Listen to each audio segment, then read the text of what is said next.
We have to study uniform circular motion of the class 9th। इस chapter के अंतर्गत हम स्टडी करेंगे सर्कुलर मोशन क्या है, यूनिफॉर्म सर्कुलर मोशन क्या है, इसके एग्जांपल्स देंगे।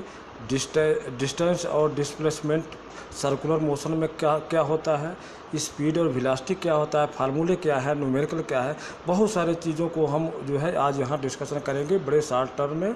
बहुत ही इंटरेस्टिंग होने वाला है। आप वीडियो के लास्ट तक बने रहिएगा, ये पूरी कंसेप्ट क्लियर हो जाएगी सिंपलेस्ट वे में। तो सबसे पहले हम देखें सर्कुलर मोशन क्या है। सर्कुलर मोशन, जब कोई ऑब्जेक्ट सर्किल में मूव करती है तो सर्कुलर मोशन कहलाएगा। लाइन में मूव करेगी तो लीनियर मोशन, सर्किल में मूव करेगी तो सर्कुलर मोशन। जैसे अर्थ के चारों तरफ कोई सैटेलाइट, आर्टिफिशियल सैटेलाइट हो या मून हो, एक सर्कुलर पाथ में मूव करता है, यह सर्कुलर मोशन है।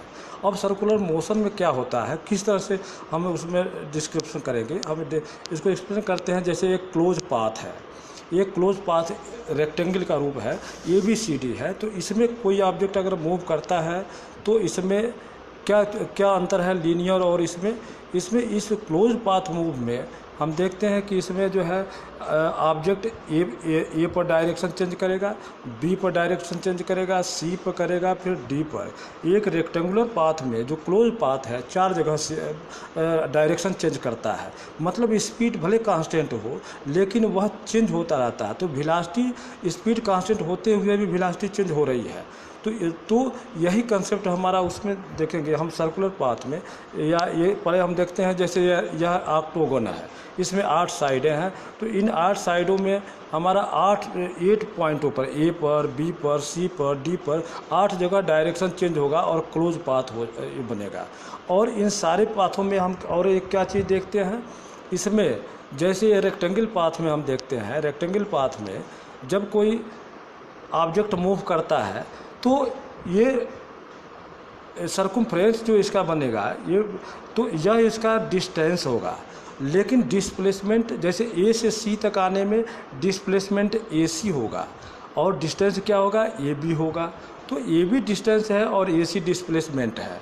तो इसमें हर पॉइंट पर अगर कोई जो है एथलीट दौड़ता है तो उसका पूछा जाता है न्यूमेरिकल में कि वह एक रेक्टेंगल पाथ पर दौड़ रहा है, तो पार्क के चारों तरफ दौड़ रहा है, तो वह जो है हाफ राउंड लगाने में, यानी A से C तक आने में वह कितना डिस्टेंस चला, तो AB प्लस BC करेंगे। अगर डिस्प्लेसमेंट पूछता है तो हम A to C, ये सीधी दूरी ले, तो निश्चित ही डिस्प्लेसमेंट कम होगा। तो हम ये डायगोनल से निकाल लेंगे। अगर रेक्टेंगल है तो हम डायगोनल से निकाल लेंगे पाइथागोरस थ्योरम से कि हमारा डायगोनल क्या होता है। तो यहाँ डिस्टेंस और डिस्प्लेसमेंट अंतर हो जाता है क्लोज पाथ में। इसी तरह से अगर हम सर्किल में आते हैं, सर्कुलर पाथ में क्या पोजीशन है, सर्कुलर पाथ में चूँकि हर पॉइंट पर सर्किल मुड़ता जाता है तो इसमें चेंजिंग हर पॉइंट पर वेलोसिटी की चेंजिंग होगी। स्पीड कांस्टेंट है लेकिन वेलोसिटी चेंज हो रही है। तो वेलोसिटी चेंज होना क्या है, एक्सीलरेशन है। वेलोसिटी का एक्सीलरेशन क्या है, वेलोसिटी का चेंज होना। तो वेलोसिटी का भले स्पीड कांस्टेंट है लेकिन वेलोसिटी चेंज हो रही है due to change in direction. तो डायरेक्शन का जब भी चेंज होगा तो हम कहेंगे कि वो वेलोसिटी चेंज हो रही है। तो वेलोसिटी जो है हमारा मतलब कि सर्कुलर पाथ में कोई ऑब्जेक्ट अगर मूव करती है तो वह एक्सीलरेटेड मोशन कहलाता है। मतलब when an object move in circular path with uniform speed, when an object move in circular path with a uniform speed, its motion is called uniform circular motion। इसमें और क्या विशेषता है, ये एक्सीलरेटेड मोशन क्यों एक्सीलरेशन होता है कि हर पॉइंट पर इसका डायरेक्शन चेंज होता है। स्पीड कांस्टेंट होते हुए भी डायरेक्शन चेंज हो रहा है, मतलब कि वेलोसिटी चेंज हो रही है। तो स्पीड और वेलोसिटी में यहाँ चेंज है। स्पीड तो है कांस्टेंट, लेकिन कांस्टेंट होते हुए भी वेलोसिटी जो है चेंज हो रही है केवल डायरेक्शन की वजह से। तो वेलोसिटी में चेंज या तो मैग्नीट्यूड की वजह से हो या तो डायरेक्शन से या दोनों की वजह से। तो यहाँ केवल डायरेक्शन की वजह से हो रही है। तो यह हम कहेंगे यह एक्सीलरेटेड मोशन है, यानी circular motion is a accelerated motion. कल्पना करो, जैसे अगर कोई बच्चा एक जो है रस्सी को बांध करके, ये एक पत्थर के टुकड़े को एक रस्सी से बांध करके ऐसे इसको गोल गोल घुमाता है तो ये सर्कुलर पाथ पर घूमेगी। सर्कुलर पाथ पर घूमेगी। अगर ये रस्सी बीच को छोड़ दे या बीच में टूट जाए यहाँ, तो क्या होगा, ये इसका डायरेक्शन इधर होगा, न कि सर्किल पर होगा। तो ये पत्थर का टुकड़ा जो रस्सी से बंध कर गोल गोल घूम रहा था, ये डायरेक्शन जो है सीधे टेंजेंट फॉर्म में, सर्किल का एक टेंजेंट होता है जो सीधे टच करते हुए जाता है, इस दिशा में निकल जाएगा। अगर पत्थर का टुकड़ा यहाँ पर अगर छोड़ देता है या टूट जाती है रस्सी, तो ये इस दिशा में जाएगा। तो यह दिशा क्या बताता है, पत्थर की डायरेक्शन जो चेंज हो रहा है, इसकी डायरेक्शन चेंज होती जाती है। तो यह डायरेक्शन चेंज होने का मतलब वेलोसिटी चेंज होना, वेलोसिटी चेंज होने का मतलब एक्सेलरेटेड होना, यानी यूनिफॉर्म एक्सेलरेशन से चल रही है, यूनिफॉर्म एक्सेलरेटेड है। तो इसकी और हम सारे डिटेल देखें। हम इसको यूनिफॉर्म एक्सेलरेशन का और कंसेप्ट क्या है, हम इसमें और डिस्कशन करेंगे। यूनिफॉर्म एक्सेलरेशन में डिस्टेंस और डिस्प्लेसमेंट क्या है। अब इसमें डिस्टेंस क्या है, फिगर से हम देखें। फिगर्स में हम देखते हैं डिस्टेंस क्या है। तो डिस्टेंस हमारा जैसे ये सर्कुलर पाथ है, ए बी सी डी होते हुए कोई पार्टिकल मूव करता है इस तरह से।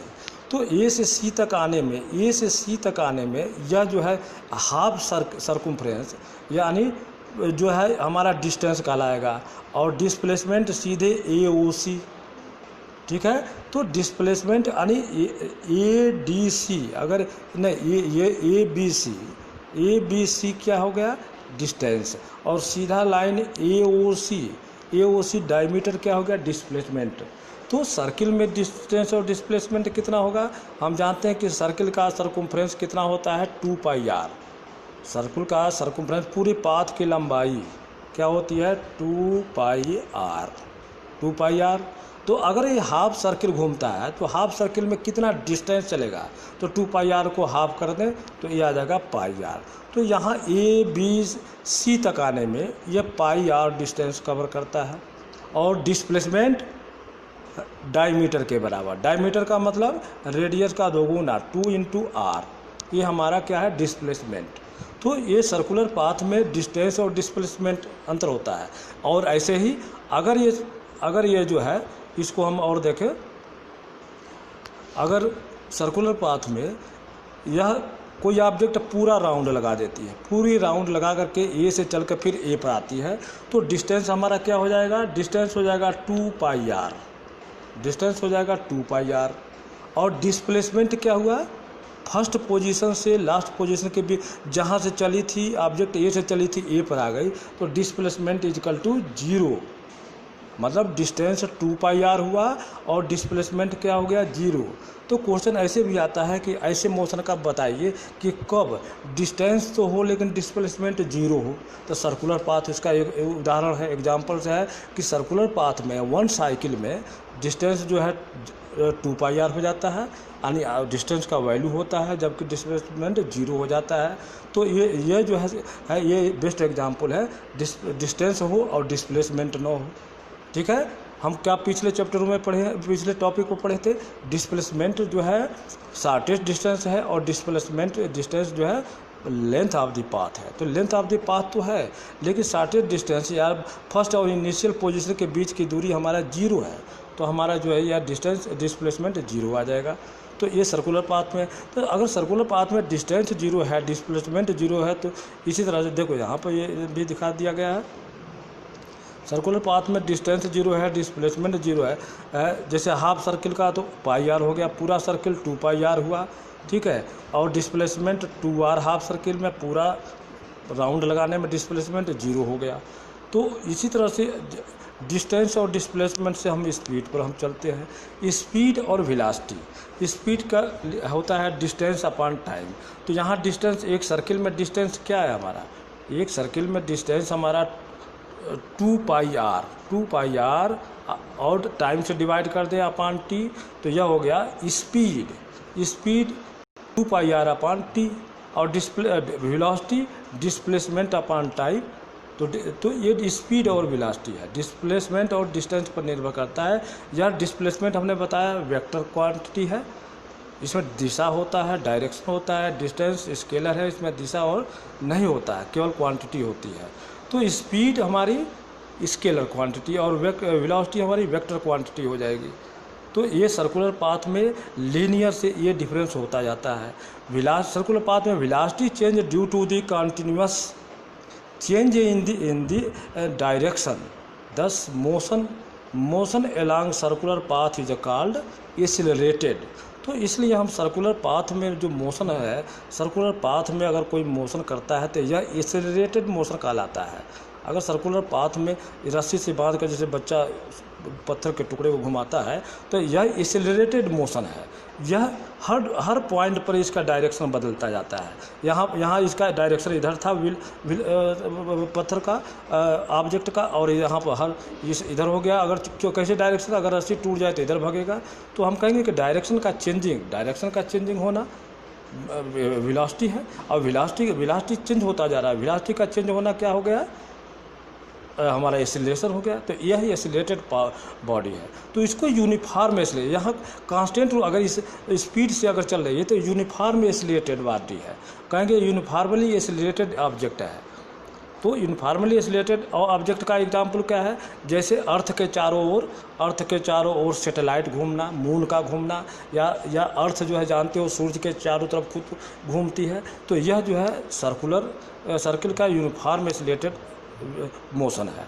ठीक है, तो एक कंसेप्ट क्लियर हो गया कि हमारा वेलोसिटी है 2πr/t। आर क्या है, ये 2πr में हम देखें 2πr ये आया है सर्कम्फ्रेंस की लंबाई, और टी है हमारा टाइम। 2πr में आर जो है रेडियस ऑफ पाथ का रेडियस क्या है, आर क्या होता है, ये रेडियस है। टी है कितना टाइम लगा 1 साइकिल करने में और राउंड लगाने में, कितना साइकिल लगा। कोई एथलीट भी 1 राउंड लगाएगा तो उसका पाथ हम 2πr कहेंगे। न्यूमेरिकल देता है कि एक एथलीट जो है इतने, जैसे दे देगा 2 किलोमीटर के रेडियस पर राउंड लगाता है पार्क के चारों तरफ, तो वह उसकी स्पीड वेलोसिटी क्या है, उसकी रेडियस एक्सीलरेशन क्या है, ये पूछ सकता है। तो टी है टाइम, टेकन टाइम। पाई का वैल्यू क्या होता है, मैथ का याद रखो, पाई का वैल्यू 22/7 22/7, जिसको काटने पर आता है लगभग अप्रोक्स 3.14। तो हम सुविधा के अनुसार 22/7 भी रख सकते हैं, पाई इज कांस्टेंट वैल्यू, और 3.14 जो है सुविधा के अनुसार रख सकते हैं। तो ये हमारे जो है हम इसको निकालते हैं, स्पीड या वेलोसिटी निकालने का काम आता है। अब इस पर हम एक न्यूमेरिकल देखें, हमारे एक्सरसाइज के बुक से है। एक क्वेश्चन नंबर 10 एक्सरसाइज के लास्ट में दिया है, क्या दिया है, an artificial satellite moving in circular orbit of radius 42,250 42,250 kilometre. तो calculate its speed in if it take 20 hour to revolve around सन।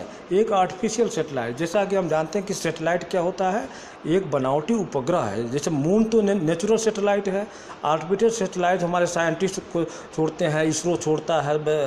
तो ये क्या करते हैं, अर्थ के चारों ओर रिवॉल्व करते हैं। अर्थ के चारों ओर रिवॉल्व करने क्यों करते हैं, उसमें बहुत सारे ऑपरेटर्स लगे होते हैं जो पृथ्वी का सिग्नल को, मोबाइल को ऑपरेट करते हैं, टेलीविज़न को ऑपरेट करते हैं, और बहुत सारे जो ऑब्जर्वेशन करने के लिए हम आर्टिफिशियल सैटेलाइट, हर देश अपना अपना सैटेलाइट छोड़ता है। तो वो पृथ्वी के चारों ओर एक कांस्टेंट स्पीड से घूमता रहता है वो ग्रेविटेशनल के फोर्स की वजह से। तो यहाँ न्यूमेरिकल हम सॉल्व करें, रेडियस दिया है किस पाथ पर घूम रहा है। हम देखते हैं कि रेडियस यहाँ दिया है 42,250 42,250। ये अर्थ के चारों ओर ऐसे घूम रहा है, ये अर्थ का रेडियस है। सैटेलाइट घूमता है 24 घंटे, 22 आवर लिखा है, 20 आवर अगर लिखा है 22 आवर लिखा हुआ है, तो हम इतने राउंड में 20 घंटे आवर में एक राउंड लगाता है। तो टाइम हमारा ये, और डिस्टेंस हमारा 42,250। तो लेकिन 1 किलोमीटर है तो हम 1000 का 1000 का इंटू करके तो इसको हम 3 जीरो बढ़ा लेंगे, इतना मीटर में हो जाएगा।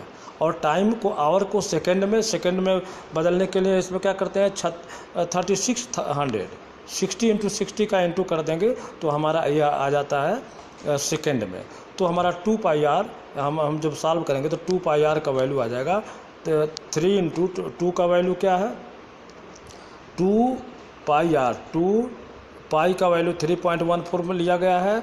रेडियस का वैल्यू जो है 42,000, ये देखो 422540 इतने मीटर। तो जब इसको हम सॉल्व करेंगे तो ये जो आएगा वो हमारी क्या बताएगी, यह हमारी स्पीड बता देगी, वह किस स्पीड से चल रही है। ठीक है, ये तो हमारी स्पीड निकल जाएगी। यहाँ पर ये क्वेश्चन है, ये आएगा 3.09 किलोमीटर पर आवर सेकंड से, या 3000, या ये आ जाएगा, इसको काट करके देखना, ये आएगा 3070.09 मीटर पर सेकंड। इसको किलोमीटर में बदलेंगे तो पॉइंट यहाँ लग जाएगा, तो 3.07 किलोमीटर पर सेकंड हो जाएगा। तो ये हमारा न्यूमेरिकल है, क्वेश्चन नंबर 10 NCERT बुक की। तो ये इस पर एक ही फार्मूला है 2πr/t। ये 2πr/t वेलोसिटी को हम यूज करते हैं, निकालने के यूज करते हैं। पाई का वैल्यू 22/7 या 3.14 हम यूज करेंगे। अब हम आगे और देखते हैं क्या इसमें है। तो ये हमारा जो है सर्कुलर मोशन का ये कंसेप्ट है, और इसमें जो है सर्कुलर मोशन पर ये क्वेश्चन आते हैं तो 3 मार्क्स के आएंगे, या एक नंबर के ऑब्जेक्टिव भी आ सकते हैं। चैप्टर 8 का जो है लास्ट वाला पार्ट है। तो सर्कुलर मोशन को हम ये डिफाइन करेंगे हम। फिर इसको अगर समराइज़ करें तो हम इसमें क्या क्या नई चीज़ें देखें, हम देखें कि सर्कुलर पाथ जो है क्या होता है। यह when object move in circular path with uniform speed, it's motion is called uniform circular motion. इसमें और क्या होता है, एक्सीलरेटेड मोशन क्यों होता है, क्योंकि एवरी एक्सीलरेटेड मोशन क्यों है, क्योंकि it is accelerated motion due to change in direction at every point. हर पॉइंट पर जो है डायरेक्शन चेंज होता है, इसलिए ये एक्सीलरेटेड मोशन कहलाता है। इसकी बस एक ही है कि अगर इसमें डिस्टेंस और डिस्प्लेसमेंट पूछता है, डिस्टेंस पूछेगा तो हम इसकी क्या लेंगे, हम इसका लेंथ ऑफ द पाथ लिखेंगे। डिस्टेंस पूछेगा तो हम सीधी लेंगे। अगर हाफ सर्किल लगाया है तो डिस्टेंस πr हो जाएगा, और डिस्प्लेसमेंट हमारा रेडियस का 2 गुना 2r यानी डायमीटर के बराबर हो जाएगा। तो ये क्वेश्चन पूछता है सर्कुलर पाथ के लिए। कोई किसी एथलीट को दौड़ा देता है तो हाँ ये इस पर पूछता है न्यूमेरिकल। और एग्जाम्पल्स बहुत सारे हैं, जैसे कोई प्लेयर है जो वह देखते हैं कि कोई डिश फेंकता है, डिश या हैमर को जो है फेंकता है तो अपने शरीर को राउंड में घुमाता है। राउंड में घुमा करके क्या करता है, जब कोई प्लेयर डिश या हैमर को फेंकता है तो एक अपने पैर एक जगह एक राउंड लगा देता है, और ये डिश को ऐसे राउंड लगा करके स्पीड ले लेगा। वेलोसिटी जब आ जाएगी, उसमें एक्सीलरेशन आएगा, तब वह किसी निश्चित डायरेक्शन में उस ऑब्जेक्ट को छोड़ देगा डिश को, तो वह अधिकतम डिस्टेंस जाती है। तो ये इसका सर्कुलर राउंड लेकर के अपना एक्सीलरेट होता है, और स्पीड बढ़ा, वेलोसिटी जो ही अपने फिक्स डायरेक्शन में छोड़ता है और अपना वो पूरा कर लेता है, कितना अधिकतम डिस्टेंस फेंक सकता है। तो ये हमारे सर्कुलर पाथ के यूनिफॉर्म सर्कुलर मोशन के ये मेन पॉइंट्स हैं। यूनिफॉर्म इसलिए कहा गया है कि इसमें लगातार जो है यूनिफॉर्म सर्कुलर मोशन होता रहता है। Thank you. आप अगले वीडियो में फिर मिलेंगे।